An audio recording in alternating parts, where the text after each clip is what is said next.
एक बड़ा ही interesting trend देखने को मिल रहा है रिटेल सेक्टर में, जिस पर प्रॉपर्टी कंसल्टेंट एनारॉक ने डेटा जारी किया है। भारत की ई कॉमर्स में जिस तरह से मांग दिख रही है, उसको देखते हुए ये इंडस्ट्री 2035 तक 550 अरब डॉलर तक पहुंचेगी। दूसरी ओर शॉपिंग मॉल की स्पेस वैकेंसी 2024 में घटकर 8.1% हो गई है, जो कि 2019 में 15% से अधिक थी। प्रशांत ठाकुर है हमारे साथ, डायरेक्टर रिसर्च, उनसे बात करते हैं। प्रशांत जी, बहुत स्वागत है आपका जी बिजनेस पर। पहला सवाल प्रशांत जी, एक नया ट्रेंड जो इस समय दिख रहा है कि एक और ई कॉमर्स इंडस्ट्री का भविष्य शानदार है, दूसरी तरफ 2035 तक इसके 550 बिलियन डॉलर का होने की बात की जा रही है। दूसरी ओर रिटेल में भी वैकेंसी घटी है, जबकि ई कॉमर्स का बढ़ता प्रभाव रिटेल पर असर डालता है। दोनों की ग्रोथ के पीछे की क्या कारण देख रहे हैं आप? दीपक जी, हमें इस सवाल को दो हिस्सों में बांटकर देखना चाहिए। सबसे पहले हम बात करते हैं कि ई कॉमर्स में तेजी क्यों दिख रही है।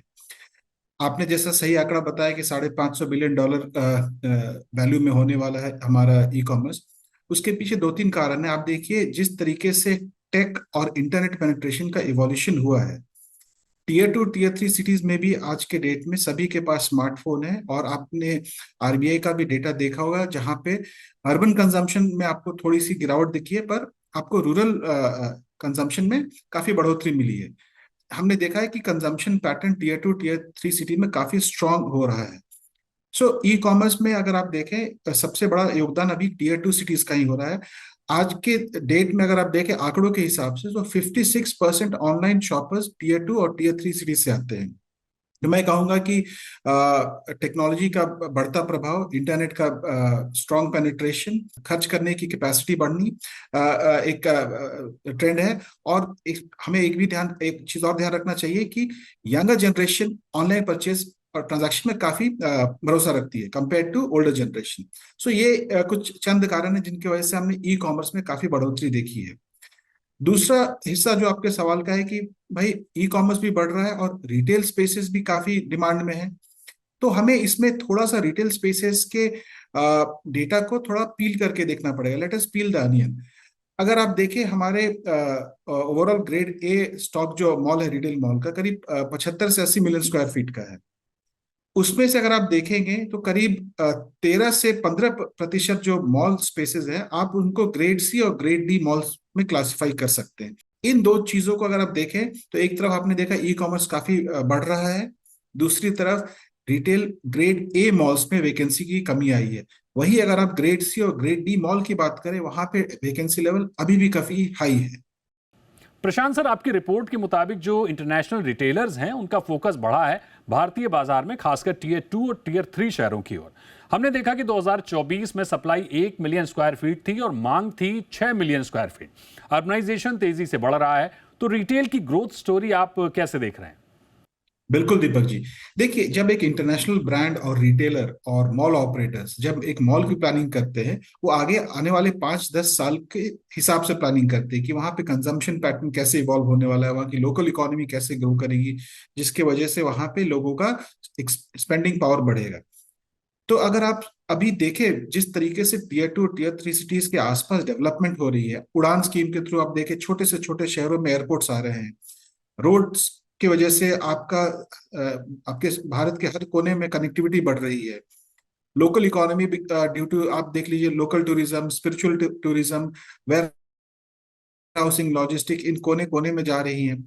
बहुत सारी कंपनियां अपने ऑफिसेस आपके टीयर 2 सिटीज में खुल रही हैं, तो उसके वजह से वहां की लोकल इकोनॉमी पे काफी पॉजिटिव इम्पैक्ट पड़ रहा है। और जैसा कि आपने देखा होगा कि टीयर 2 सिटीज में कंजम्पशन पैटर्न के चेंज के अलावा उनके ability to consume high ticket items बढ़ रहे हैं। दूसरी सबसे बड़ी बात दीपक जी ये है कि आज के डेट में मॉल एक एक्सपीरियंशियल शॉपिंग के तौर पे उभर रहा है, जहां पे लोग ना सिर्फ शॉपिंग करने जाते हैं बल्कि एक अपना सारा दिन स्पेंड करने जाते हैं, जहां पे उनको एंटरटेनमेंट का साधन हो, शॉपिंग हो, फूड एंड बेवरेजेस हो। इस तरह के मॉल्स को कंस्ट्रक्ट करने के लिए आज देखिए टीयर 1 के सिटी सेंटर में लैंड अवेलेबल ही नहीं है। इसलिए आप देखेंगे पेरिफेरल्स की तरफ मॉल डेवलपमेंट काफी जोर पकड़ रहा है, टीयर 2 सिटीज की तरफ काफी जोर पकड़ रहा है। तो मेरे ख्याल से एक अच्छा ये साइन है, जहां पे जिस तरीके से कंजम्पशन पैटर्न चेंज हो रहा है, उसी तरीके से आप देखें मॉल्स भी इवॉल्व हो रहे हैं। ठीक है, अच्छी बात है, छोटे शहरों की ओर फोकस है रिटेल इंडस्ट्री का, ई कॉमर्स का भी दायरा तेजी से बढ़ रहा है। तो ये जो दोनों ओर साझा ग्रोथ है, ये स्थायी रहेगी या आगे इसमें कोई रुकावट देख रहे हैं आप? देखिए, मैं इसे क्षणिक तो नहीं कहूंगा। भारतीय इकोनॉमी प्राइमरीली कंजम्पशन ड्रिवन रही है और आने वाले कुछ सालों में कंजम्पशन ड्रिवन ही रहेगी, जहां पे आप देखेंगे लोग रिटेल पे, वाइट गुड्स पे काफी खर्च करेंगे। और जिस तरीके से मिडिल क्लास का परसेंटेज बढ़ रहा है और जिस तरीके से आप देखें यंग पॉपुलेशन ऑफ वर्कफोर्स बढ़ रहा है, उनको खर्च करने में कोई हिचक नहीं है। आज के डेट में वो हर नए चीज को एक्सपीरियंस करना चाहते हैं। तो मेरे ख्याल से आने वाले समय में जब लोगों की पर कैपिटा इनकम बढ़ेगी, रोजगार के साधन बढ़ेंगे, टीयर टू सिटीज के लोग को अच्छे गुड्स और सर्विसेज का एक एक्सपीरियंस मिलेगा, तो मेरे ख्याल से ये ट्रेंड आपको आने वाले समय में जोर ही पकड़ता दिखेगा। क्योंकि दीपक जी, आप भी ये मानते होंगे कि भारत में अगर हम ग्रोथ की बात करें तो हर चीज टॉप टीयर वन 7 सिटीज में सिमट कर नहीं रह सकती है। अब समय आ गया है जहां पे आप देखेंगे 15 से 20 ऐसे और छोटे शहर मेगा सिटीज की तरफ इवॉल्व होंगे, जहां पे आपको वही पैटर्न देखने को मिलेगा जो आज से 10-15 साल पहले सिटीज लाइक बैंगलोर, हैदराबाद, पुणे में देखने को मिला। तो मेरे ख्याल से एक अच्छी शुरुआत है। लॉन्ग टर्म ट्रेंड काफी रोबस्ट है। हम्म। हाँ, थोड़ी क्षणिक आपको ग्लिचेस दिखेंगी, जहां पे आपको दिखेगा कि थोड़ा कंजम्पशन पैटर्न पे थोड़ा दबाव है, इकोनॉमी में थोड़ी सी दबाव है, बट ये सारी चीजें ग्लोबल अनसर्टेनिटी के हिसाब से। पर एक ब्रांड और एक मॉल ऑपरेटर जब कुछ प्लान करते हैं तो वो लंबे समय का एक हॉरिजन लेकर चलते हैं। प्रशांत जी, एक अंतिम सवाल लेंगे। जिस तरह से हम मॉल में सप्लाई देख रहे हैं बढ़ती हुई, ई कॉमर्स में भी बड़ी ग्रोथ दिख रही है आने वाले सालों में, जो कि साफ दर्शा रहा है कि खरीदारों का जो पैटर्न है, खरीदारी का जो पैटर्न है, वो लगातार बदल रहा है। लेकिन क्या मॉल और ई कॉमर्स से अलग जो खुदरा व्यापारी है, उनके बिजनेस पर असर पड़ता हुआ नहीं दिखेगा? क्योंकि ई कॉमर्स या मॉल में ग्रोथ है, वो खुदरा व्यापारी के हिस्से की तो नहीं है कहीं। दीपक जी, ई कॉमर्स से तो ज्यादा फर्क नहीं पड़ा, पर जो फर्क पड़ा है वो आपके आज आप देखिए जिस तरह से हम आजकल हाइपर लोकल की बात कर रहे हैं, जहां पे आप देख रहे हैं ब्लिंकिट और जेप्टो जो कि 5 मिनट्स डिलीवरी की जो बात करते हैं, उनके वजह से लोकल किराना और छोटे व्यापारियों के ऊपर थोड़ा असर पड़ा है। और मैं कहूंगा सिर्फ छोटे व्यापारियों पे असर नहीं पड़ा है, बल्कि मॉल्स के भी लीजिंग पैटर्न पे इसका थोड़ा असर दिख रहा है। सो ओवरऑल जो ई कॉमर्स जो है, मेरे ख्याल से उसने एक तरह से पॉजिटिव इम्पैक्ट किया है मॉल्स को और छोटे बड़े व्यापारियों को, क्योंकि बिल्कुल। उनको अब एक एडिशनल प्लेटफॉर्म मिलता अपना सामान बेचने का।